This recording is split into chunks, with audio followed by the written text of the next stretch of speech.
Nous vous saluons, frères et sœurs, dans le nom précieux de notre Seigneur et Sauveur Jésus-Christ, pour ce temps que Dieu nous accorde, afin de nous entretenir sur un certain thème. Et en ce jour, le thème que Dieu nous a proposé est comme suit. Vous devez reconnaître Dieu et croire en lui.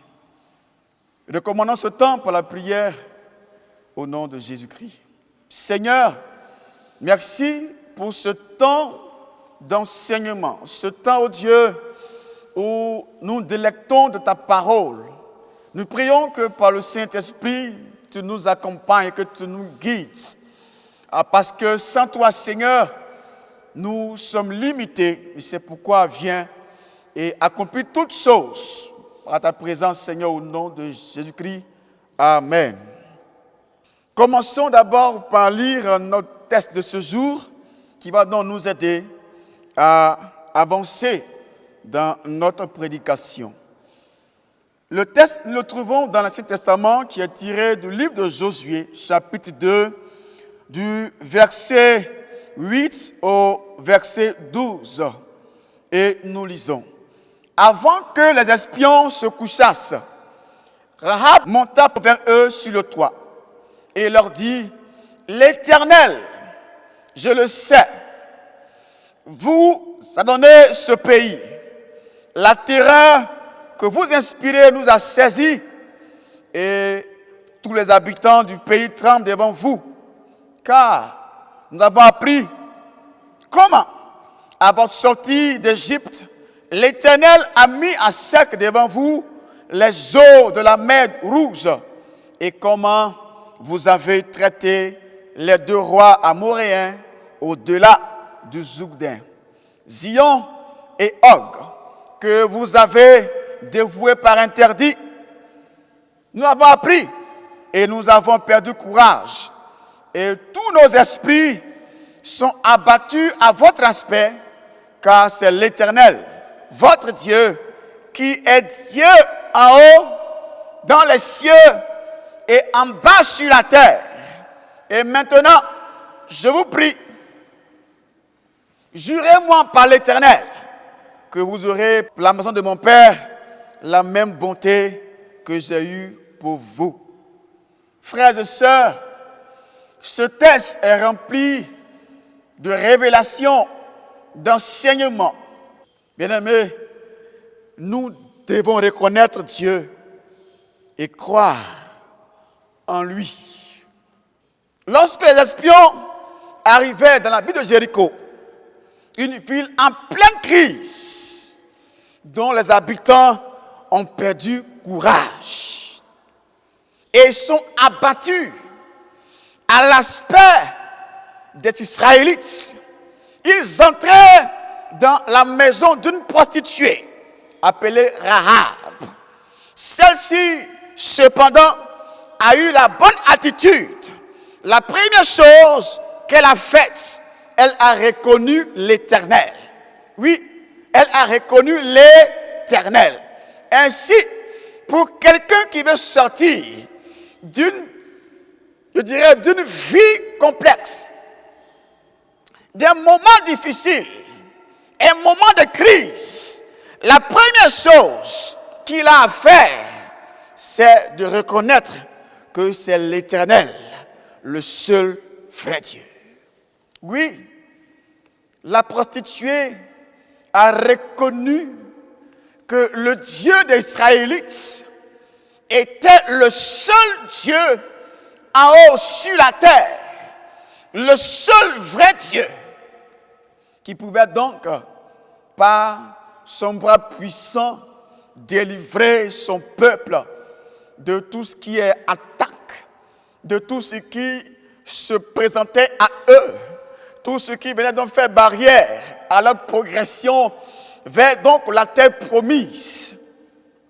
Ainsi, bien-aimés, nous aussi, nos regards doivent être dirigés, orientés vers ce Dieu tout-puissant en ces temps de crise, en ces moments difficiles. Rahab était donc, je dirais, exposée donc à la mort, elle savait que ces hommes qui sont arrivés, ces personnes qui sont des dieux, qui sont là avec elle dans sa maison, ont pour partenaire, ont pour appui, ont pour personne le Dieu créateur, le Dieu donc on appelle le Dieu Yahvé, était avec eux. Et s'il est avec eux, assurément, la victoire était donc de leur côté. Alors, cette pauvre dame va se confier en ces personnes qu'elle ne connaissait pas. Je dirais physiquement, mais elle a reconnu en eux la présence du Dieu Yahvé. Mon frère, ma soeur, la première attitude que tu dois avoir, c'est de te soumettre. Oui, soumettre ton esprit à Dieu. Si vous ne reconnaissez pas que c'est l'Éternel Dieu qui viendra à votre secours, comment pourrez-vous en sortir en dehors de lui? Aujourd'hui, la question reste posée. L'humanité est en proie à la mort.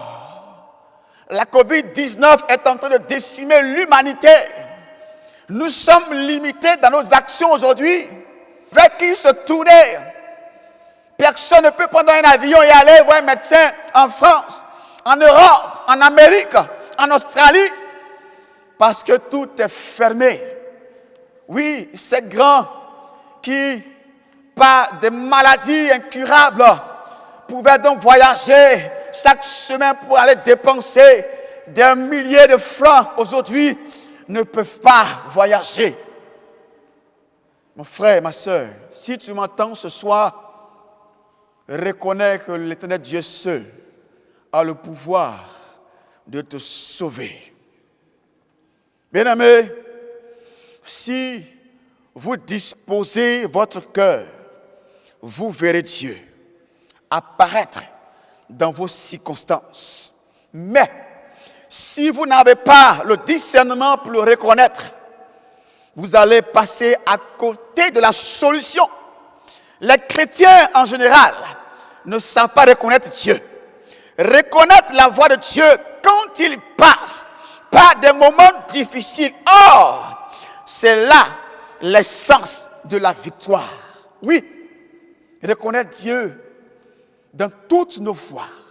Il veut que les chrétiens, Dieu veut que ses enfants aient confiance, aient une confiance totale, entière, absolue en lui.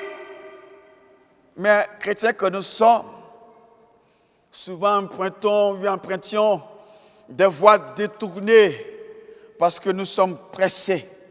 Nous avons envie de recevoir ou d'avoir rapidement des choses pour notre bien personnel ou notre bien physique. Bien-aimés, aujourd'hui ces choses n'ont plus de valeur. Elles n'ont plus de valeur. Par ailleurs, sachez que Dieu honore la foi et non les larmes.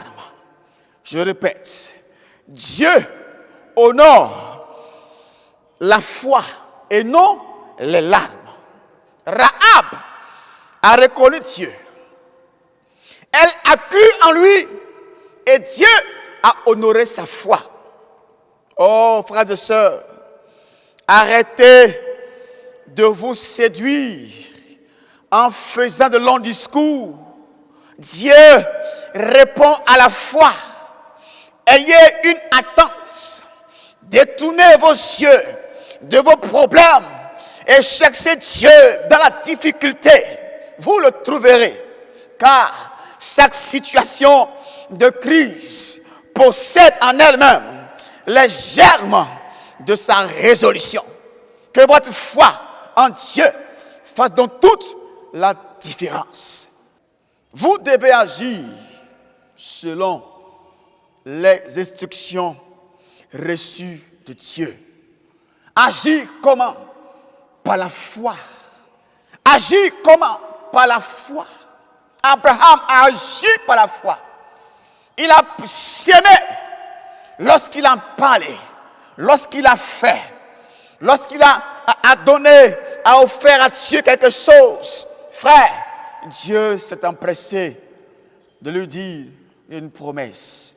Ta femme, Sarah, va enfanter. Et ceux qui ont lu la suite ont vu que la parole de Dieu a été accomplie à l'époque désirée par le Seigneur. Oui, frères et sœurs, dans le Seigneur, nous voudrons encore, en ce jour, vous réitérer nos encouragements à prier le Seigneur, à attendre le Seigneur à tout instant, être assis là où il faut que vous soyez assis pour recevoir du Seigneur ses promesses. Parce que les promesses de Dieu sont toujours d'actualité. Frères et sœurs, soyons toujours prêts. Et autre chose, la foi aussi fait appel à l'obéissance à Dieu. La foi aussi fait appel à l'œuvre de Dieu. La foi aussi fait appel au respect, je dirais scrupuleux, des Écritures saintes. Oui, Dieu, dans sa parole aussi, nous appelle, en ces jours, en ces temps de crise, à ouvrir les yeux et à contempler le changement de temps, de saison, des changements qui s'opèrent au chaque jour que Dieu fait. Parce que Dieu, dans la parole, a aussi dit que lorsqu'on verra ces choses s'accomplir, pensons que la fin du monde aussi est proche. Alors, préparons-nous, frères et sœurs, à aller au ciel. Oui, la prostituée arabe a eu la vie sauve parce qu'elle a donné, je dirais, sa vie. Parce que si les personnes qui étaient en train de chercher les espions qui étaient venus, ils avaient découvert que ces espions étaient sur Rahab. Elle perdait la vie là. Elle s'est sacrifiée pour sauver les serviteurs de Dieu. Et quand elle a fait, elle a eu donc la vie sauve. Mon frère, ma soeur, prends soin de ta vie. Prends soin de ta vie, s'il te plaît. Prends soin de ta marche chrétienne. Parce que ton lendemain en dépend. Oui, ta vie éternelle en dépend. Arrêtons de nous amuser quand il est temps de prendre les choses au sérieux. Oui, les choses sérieuses, c'est maintenant. Ouvrons les yeux et contemplons le Seigneur afin de recevoir de lui la véritable parole. Parce qu'il est temps de passer à autre chose. Chrétiens paresseux, chrétiens mourants, chrétiens froids, chrétiens hésitants, le Seigneur n'en veut plus. Chrétiens attachés aux choses du monde, Dieu n'en veut plus.